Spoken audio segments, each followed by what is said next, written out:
Bonjour à tous, j'espère que vous allez excellemment bien. Aujourd'hui, on se retrouve pour faire la présentation de cette étape numéro 9, la veille de la journée de repos.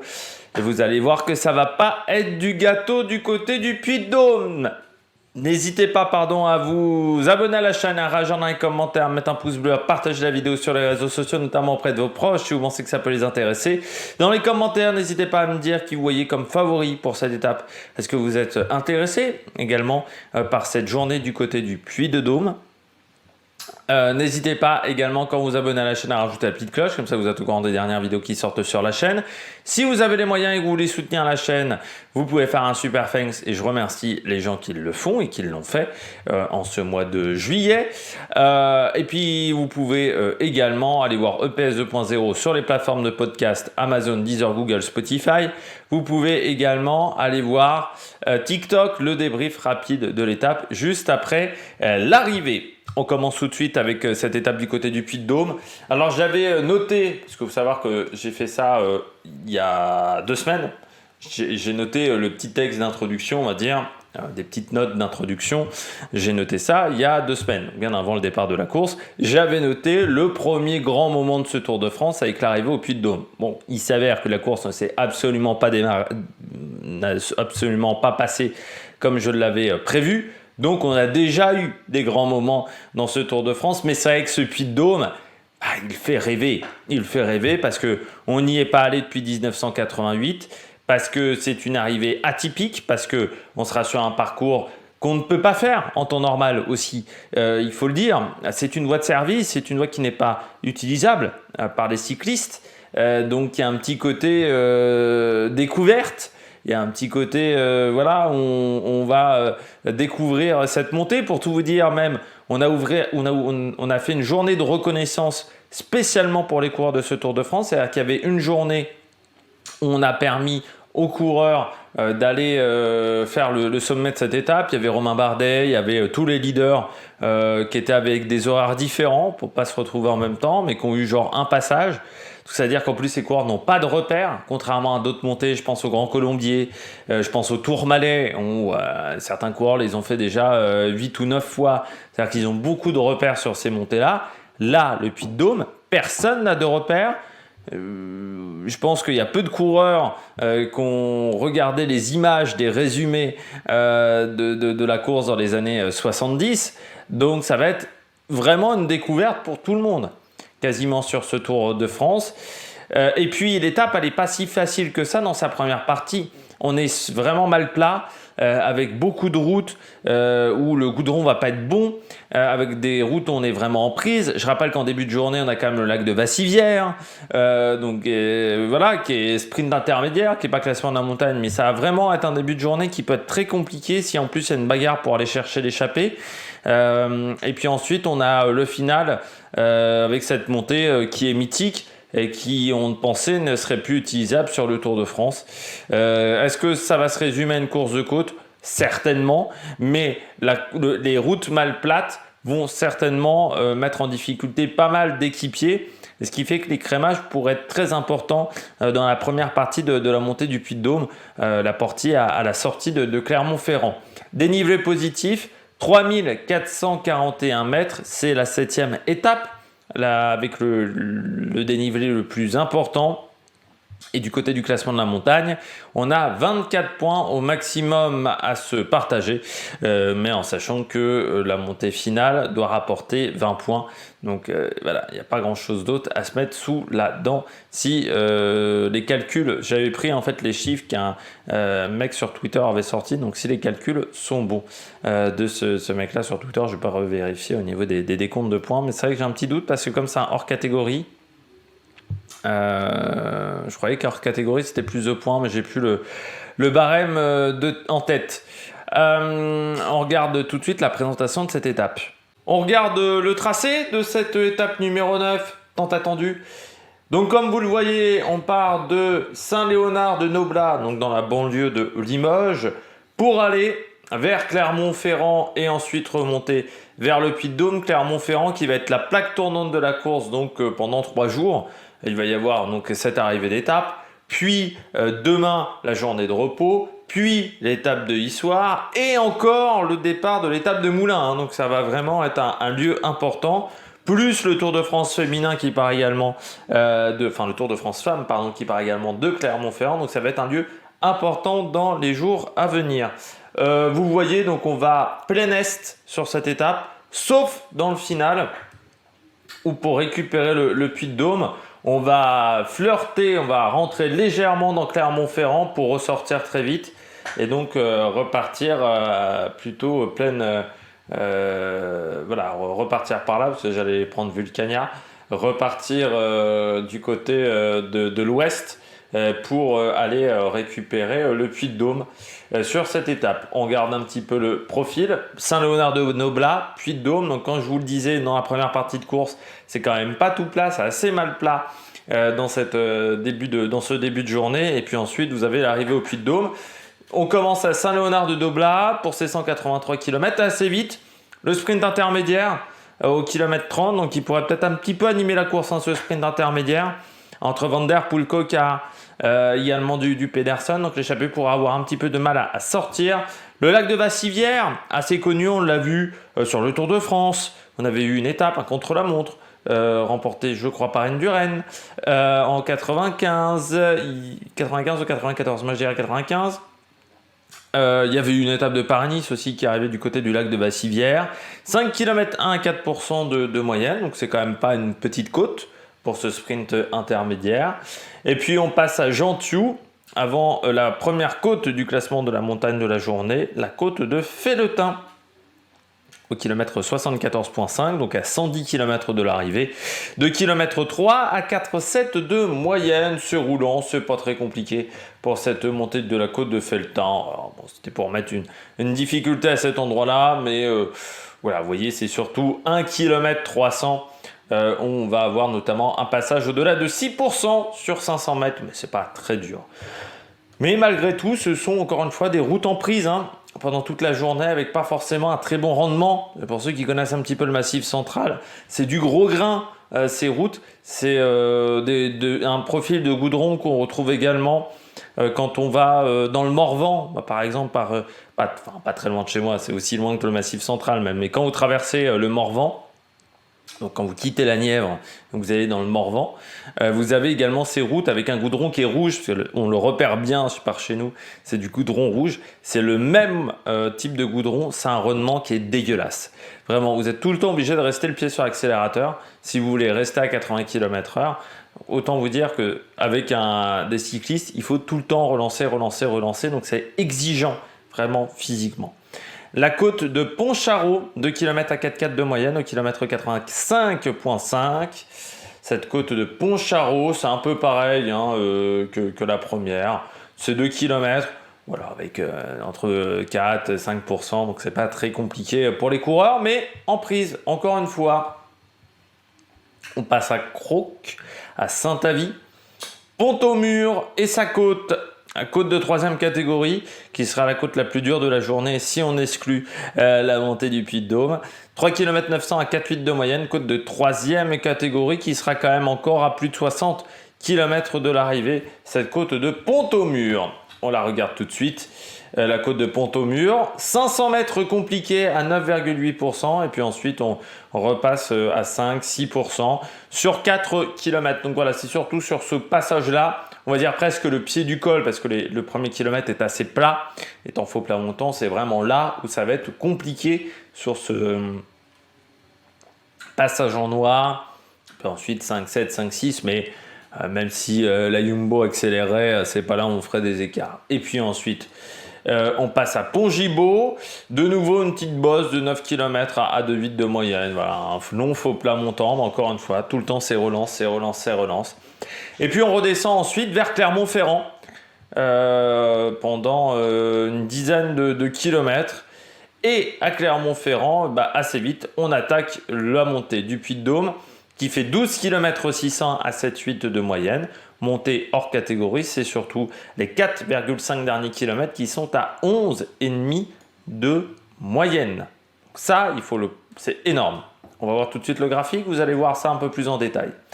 Alors les 4 premiers kilomètres, c'est des kilomètres qui sont vraiment à la sortie de Clermont-Ferrand. On n'est en plus pas sur une route si moche que ça dans ce passage-là. Donc vous voyez 7-4, 7-7, 7-5. C'est une belle petite montée, mais ça va faire l'écrémage, on va dire, à ce moment-là. Le reste des petites bosses aussi aura peut-être déjà fait un petit écrémage. Il faudra faire attention de ne pas prendre de cassure dans la descente qui nous mène jusqu'à Clermont-Ferrand. Donc ces 4 premiers kilomètres qui vont déjà bien mettre en jambe, où il faut déjà trouver son coup de pédale. Et puis ensuite, on remet du braquet. Entre le kilomètre 4 et le kilomètre 7, vous voyez, c'est beaucoup plus plat. Et puis ensuite, à partir du kilomètre 8, ça devient l'enfer. L'enfer sur ces 4 derniers kilomètres et demi. Vous voyez notamment des kilomètres largement au-dessus de 12% de moyenne au kilomètre.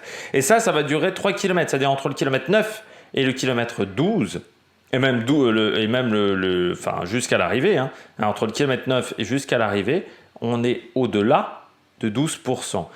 Pour rappel, ici, on est à 800 mètres d'altitude. Quand on est au niveau du parking pour récupérer le petit train à crémaillère, très sympa pour l'avoir fait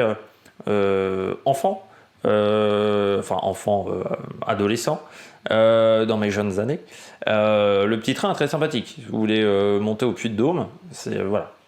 J'ai hésité un jour dans ce coin-là, parce que c'est pas hyper loin. C'est-à-dire que les volcans d'Auvergne sont à 2h30 de chez moi, donc voilà. À l'époque où l'essence n'était pas chère, c'était un peu faisable de le faire en une journée, de faire, on va dire, l'aller-retour. Tu partais tôt, tu faisais quelques volcans d'Auvergne, tu revenais. Mais c'est très pentu. C'est vraiment pentu assez costaud quand même. Et surtout, la pente est régulière. C'est-à-dire que on la sent bien du côté du train. C'est-à-dire qu'il n'y a pas vraiment de rupture de pente. Il n'y a pas de moment où on peut vraiment se relancer. C'est tout le temps dur. Et puis, au sommet du Puy-de-Dôme, particularité, on ressent bien le vent au sommet du Puy-de-Dôme, parce que c'est un petit peu comme le Mont Ventoux, il n'y a pas énormément de difficultés dans ce coin-là. Il y a quelques autres volcans, mais c'est vrai qu'on est vraiment en plein vent, c'est toujours assez atypique au niveau du Puy-de-Dôme. Donc il faut faire attention, parce que ça pourrait aider ou freiner les coureurs dans le final de cette étape. On regarde tout de suite le final. Au niveau des difficultés techniques, il n'y a pas vraiment de grosses difficultés techniques, sauf que la route n'est pas large, parce que c'est un petit peu comme le col de la Lauze. Alors le col de la Lauze, c'est une piste cyclable. Là, en fait, c'est une voie de service. Vous ne pouvez pas monter en voiture au sommet du Puy-de-Dôme. Ça, c'était faisable au début des années 80. C'est plus faisable depuis qu'on a installé ce train. On ne peut plus arriver au Puy-de-Dôme. Donc là, vous avez un parking. C'est là où vous prenez le train. C'est dans cette zone-là. Donc là où il y aura le parking des équipes. Et ensuite, c'est là où ça commence à devenir très compliqué. Et là, on va suivre la ligne de train, la ligne de chemin de fer, jusqu'au bout, jusqu'à l'arrivée. Hop là. Et vraiment, le dernier kilomètre est très compliqué.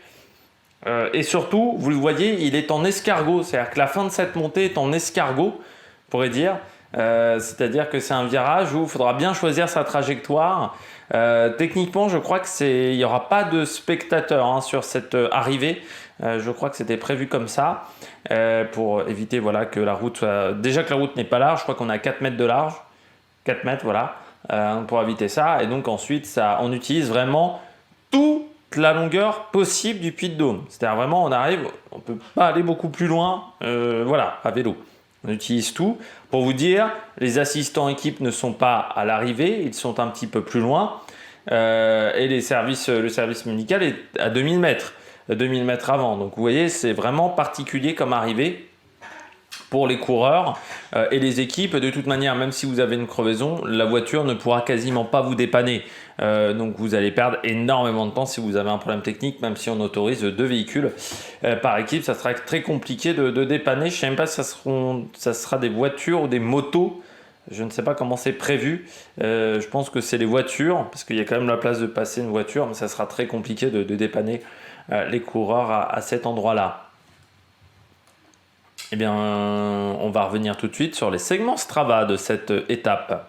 Alors, du côté des segments de Strava, il n'y a pas de segment Strava du côté du Puy-de-Dôme. Par contre, on a deux segments Strava sur cette étape qui me semblaient quand même intéressants. Le premier, c'est la montée du lac de Vassivière qui va servir de sommet pour le sprint intermédiaire.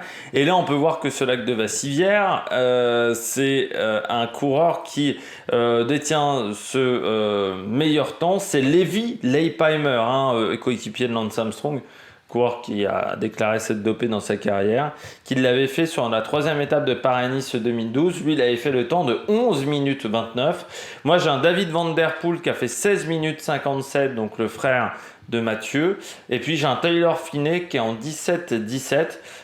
Leipheimer, c'était à 35 km/h de moyenne. Et Van Der Poel et Taylor Phinney à 23 km/h de moyenne. David Van Der Poel, moi, j'ai 279 watts. Et alors, Levi Leipheimer à 356 watts.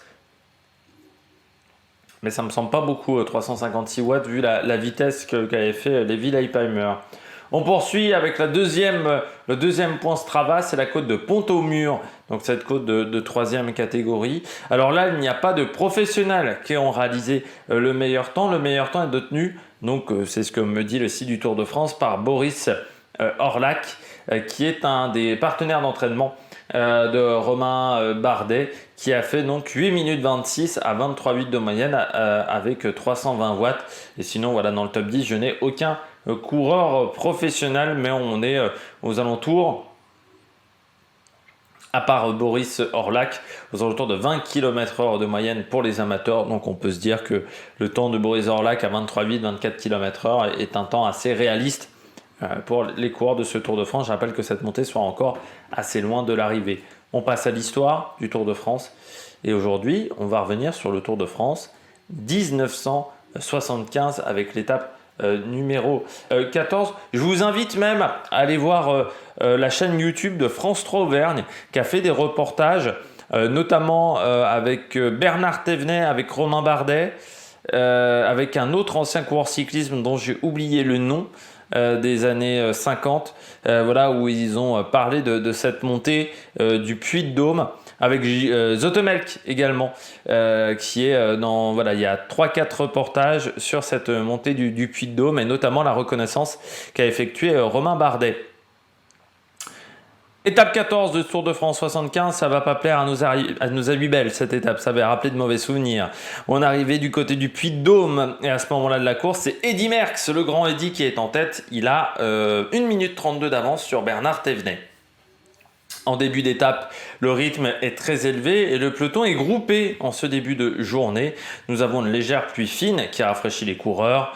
À Puy-Marie, Lucien Van Impe profite de cette difficulté pour conforter son maillot de meilleur grimpeur. Il faut savoir que Van Impe, il a remporté un Tour de France. C'était le Tour de France 1976 de mémoire, mais il a surtout remporté 6 maillots de la montagne. Le seul qui l'a détrôné, c'était Richard Virenque. Van Impe se relève juste après. Derrière, Antonio Menedes de l'équipe CAS s'échappe en solitaire. Alors, il va compter jusqu'à 1 minute 08 d'avance au pied du Puy-de-Dôme, mais il ne peut résister au retour du peloton et à 6 km de l'arrivée, il est repris et lâché par le peloton. À 5 km de l'arrivée, c'est Lucien Van Impe qui décide d'attaquer avec Bernard Thévenet. Le deuxième du Tour veut reprendre du temps sur Merckx. C'est un petit peu sa dernière chance, il pense, vu que le lendemain, il y a un contre-la-montre qui devrait plutôt, dans 2 jours, il y a un contre-la-montre qui devrait plutôt être à l'avantage de Eddy Merckx. Donc il veut tenter de reprendre du temps. C'est un peu l'attaque de la dernière chance. Le Belge est surpris et il se retrouve à 20 secondes avec Job Zotemelk. Dans le final, Van Impe en remet une couche et il s'impose. Merckx, quant à lui, perd 34 secondes sur Thévenet, qui revient à moins d'1 minute, mais le Français, pourtant, n'est pas satisfait de sa montée, et celle l'a dit, notamment dans le reportage de France 3 Auvergne. Mais du côté de Eddy Merckx, le Belge est très énervé et il repart en arrière. Interrogation, que se passe-t-il vraiment pour Eddy Merckx? Pourquoi il repart en arrière?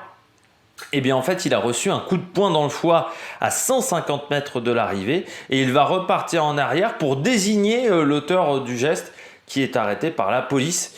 Il faut se rappeler qu'à l'époque, en fait, Eddy Merckx, certes apprécié en Belgique, mais en France, il était plus vraiment apprécié. Il n'a jamais eu non plus une grande, on n'a jamais eu une grande sympathie forcément pour Eddy Merckx parce que il a tout gagné, parce qu'il domine depuis 10 ans et que les gens sont lassés. Surtout, il a battu Poulidor et qu'en France, Poulidor c'était une idole.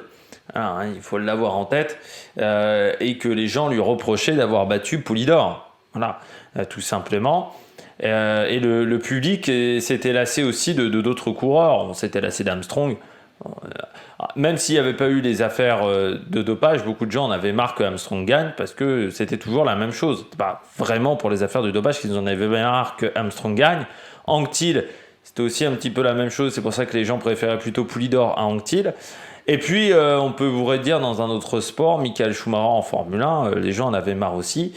Et ce geste fait suite en fait à des lettres menaçantes qu'a reçues Eddy Merckx avant le Tour de France et pendant tout le Tour de France, et à plusieurs reprises, notamment quand il est lâché à 5 km de l'arrivée, il est hué par les spectateurs, mais c'est vraiment une bronca de la part des spectateurs. Et voilà, c'est un monsieur d'une cinquantaine d'années, je crois, de me souvenir du reportage de Ina, 50-60 ans, hein, c'est pas un jeune mec, c'est un mec vraiment de 50-60 ans qui décide de lui mettre un coup, même s'il nie sur le moment. Et parfois, le sport fait perdre un petit peu le sens de la raison et le sang-froid de certaines personnes. Et on peut dire que ce jour-là, c'est la fin de la période cannibalesque de Eddy Merckx. C'est le début du déclin. Parce qu'il monte pour la dernière fois sur le podium protocolaire pour revêtir le maillot jaune. C'est son dernier maillot jaune. Après le lendemain, il perd le tour face à Thévenet, certainement dû à ce coup de poing dans le foie. Et puis après, les résultats deviennent beaucoup moins réguliers. Et puis, il tombe également. Eddy Merckx, il va même se fracturer la mâchoire et quand même finir le Tour de France. C'est quand même sacrément costaud.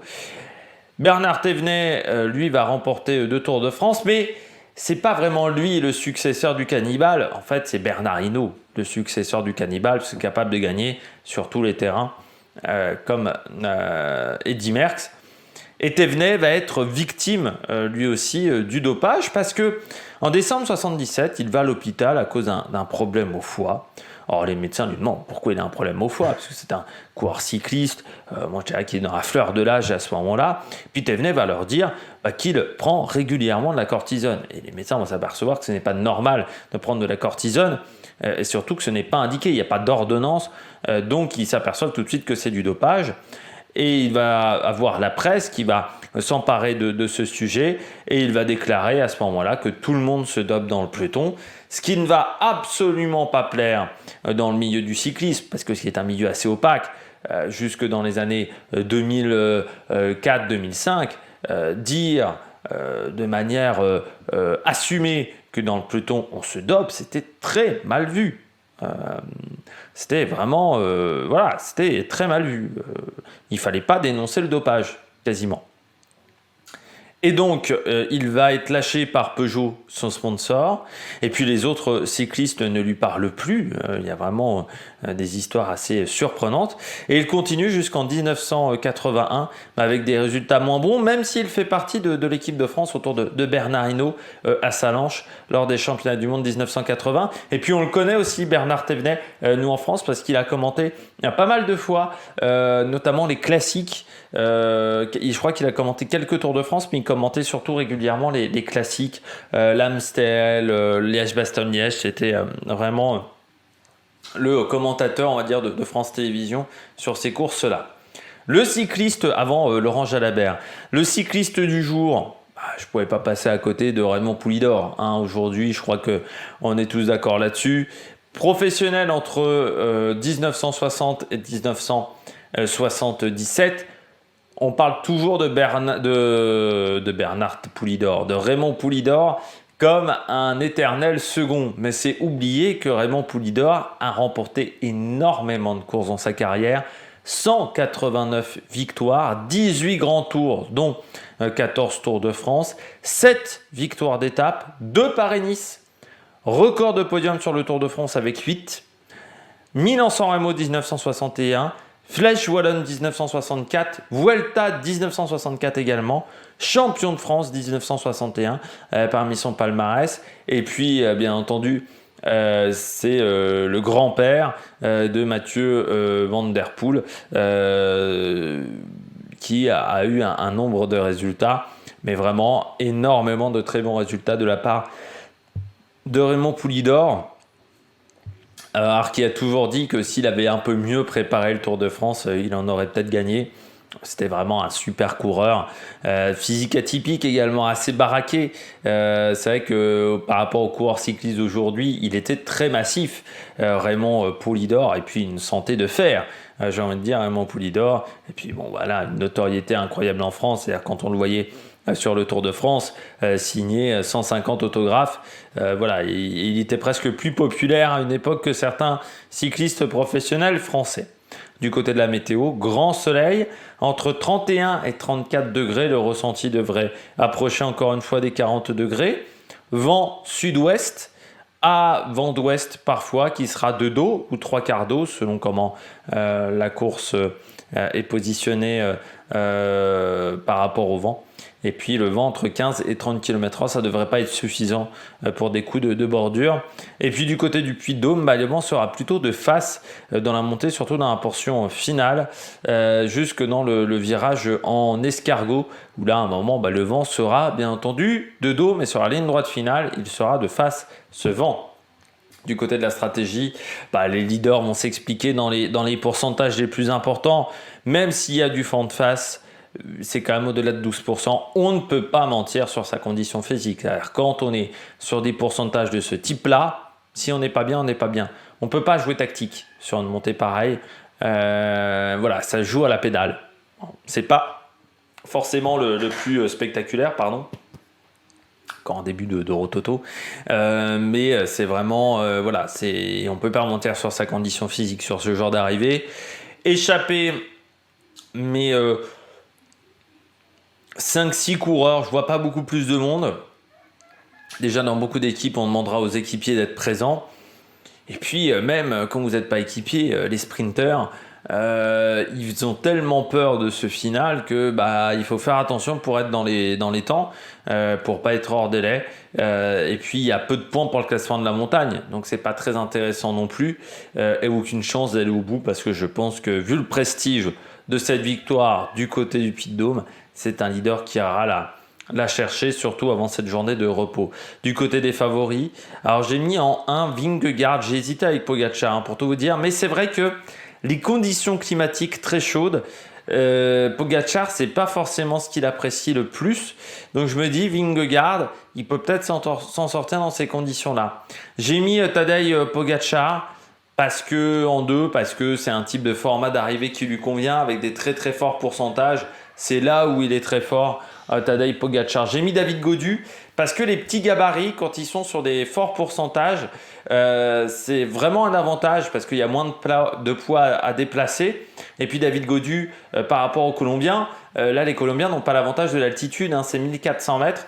Donc je dirais qu'un David Gaudu peut peut-être être très fort sur cette montée-là, et puis en grosse cote, parce que ça serait une belle histoire. L'Auvergnat de naissance, Romain Bardet qui s'imposerait au sommet, mais j'ai peur quand même qu'il y ait meilleur que lui aujourd'hui. Du côté du programme télé, faire attention des horaires tardifs sur cette étape. Départ fictif à 13h30 pour un sprint intermédiaire au lac de Vassivière entre 14h28 et 14h33. La côte de Pontcharraud, qui n'est pas au classement de la montagne, je crois. Je ne sais plus, cette côte de Pontcharraud, si elle est au classement de la montagne ou pas.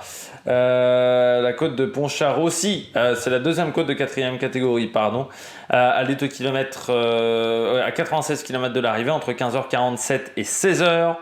La côte de Pont-au-Mur, 56 km de l'arrivée, entre 16h45 et 17h04 pour une arrivée prévue entre 18h05 et 18h33. Donc vraiment, arrivée tardive. Moi, au niveau de la vidéo, je vais essayer de la faire arriver à 21h, mais il se peut que cette vidéo n'arrive pas à 21h à cause des horaires tardifs. Donc il se peut que la vidéo arrive à 21h30 avec un petit décalage d'une demi-heure. Donc voilà, faites attention, mais je vous mettrai peut-être un message dans l'onglet communauté si je vois assez rapidement que la vidéo ne peut pas être en ligne en temps et en heure. Donc n'hésitez pas à vous abonner à la chaîne, à réagir dans les commentaires. Donc nous on se retrouve donc ce soir 21h ou 21h30. TikTok juste après l'arrivée. Et puis n'hésitez pas à vous abonner à la chaîne, à réagir dans les commentaires, à mettre un pouce bleu. Vous pouvez toujours poser vos questions pour des parts fictifs. Voilà, sur la chaîne. 10 questions, hein, je vous en prendrai 10, je ferai un départ fictif un peu rapide sur cette première semaine et la deuxième semaine de course. N'hésitez pas à vous abonner à la chaîne, à réagir dans les commentaires, à mettre un pouce bleu. Et puis voilà, à la prochaine sur la Meilleure Production. Ciao, ciao!